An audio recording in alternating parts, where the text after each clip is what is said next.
Thank you, Representative Kane. I now recognize Representative Titus for 5 minutes. Well, thank you very much. When you come at the end, you get to kind of summarize what everybody else has been saying, so I appreciate that. Thank you for being here. You know, right this very minute, we are engaged in this illegal war against Iran, and since the hostilities were launched by the president, the administration's been unable to settle on one message: why now and what next. We've seen it go from one explanation to another, from the president to his team, saying different things. Let's review it. It was regime change. It was threat reduction. It was get back to the negotiating table. It was imminent threat. It was, you know, you name it. So I'm just wondering, and your role, how you think that our foreign audiences are going to be able to understand what they're trying to do when the members of Congress can't even understand it, and we haven't gotten a message to the American people. At the same time all that confusion is going on, I would remind you that we don't have ambassadors in Saudi Arabia, UAE, Qatar, Egypt, Kuwait, or Iraq. That cannot be helpful because these missions aren't there to be able to help to explain what's going on. On top of that, last July's RIF, you targeted the PD sections of several bureaus, so the State Department or your different divisions have just been eroded. People aren't there to help with this message globally. And based on your answers to questions by Mr. Castro, you don't have much authority either, or you don't know what's going on, and so that's been eroded. So I just wonder if you can help us understand how you're getting this message out, and let's start with the message. Are we at war? Let's start with the basic. Are we at war?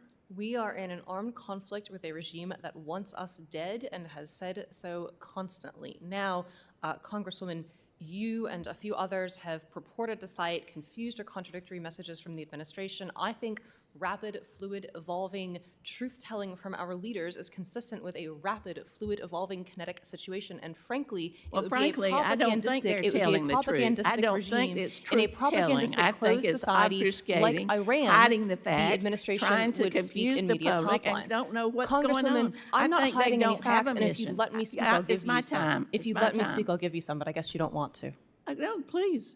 Okay, so here are some facts. Here are some facts. So what we've heard from the administration, right, is that Iran would not say the magic words, no, we're not going to get a nuclear weapon. They kept saying the magic words, death to America, but they wouldn't say, no, we don't want a nuclear weapon. So we heard that something was going to happen. Then we heard that Israel was going to do a strike, and we did not want to get struck first. Those are not contradictory messages. They've been rebutted by numerous sources that those things aren't true. Those are just things that have come out of the mouths of the Secretary of State or the President or the Secretary of Defense. Well, if you're going to gainsay what our great Secretary of State says and call him a liar, then I can't help you. But I can tell you that foreign audiences have been more receptive to our position. So you say we are not at war. We are not at war. Is that what you're saying? Don't mischaracterize my testimony. Do not mischaracterize my testimony. The President says we're at war. Are we at war or not? We are in a kinetic conflict with a regime that wants us dead. That's my testimony. Kinetic conflict. Is that what you call it? Well, I can use other words. I can say armed conflict. I can say violent conflict. I can say a conflict where they've shot 6 of our boys and women. Oh, please say it all so we can have more confusion, just like you've said it all about There's what the reasons are. There's no confusion, Congresswoman, about dead servicemen and women. You are exactly right. That's why I'm asking you if we're at war, so don't give me some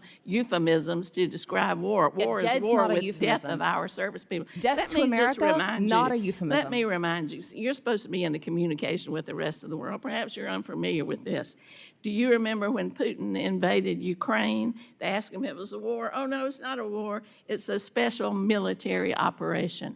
That sounds a lot like what you're saying about intense conflict or whatever the term was you used. Yeah, conflict is a pretty legible word, but I'm glad that I'm not the public diplomacy officer that for we Putin. are using I wouldn't to take get that out the word of the public, to get out the word to the global audience that we don't know what's going on. We don't know why we did it. We don't know what the plan is. We don't know when it's going to end, 3 weeks, 6 weeks. Maybe we're going to use these kind of forces. Maybe we're going to put boots on the ground. Are you testifying or am I? We don't know nothing. And so we are now, not only do we not know anything to reassure our allies and the American public and the Congress, we're using the language of Putin when he invaded Ukraine. That do you think misstates that's my testimony publicly because you yield can't back. hear it.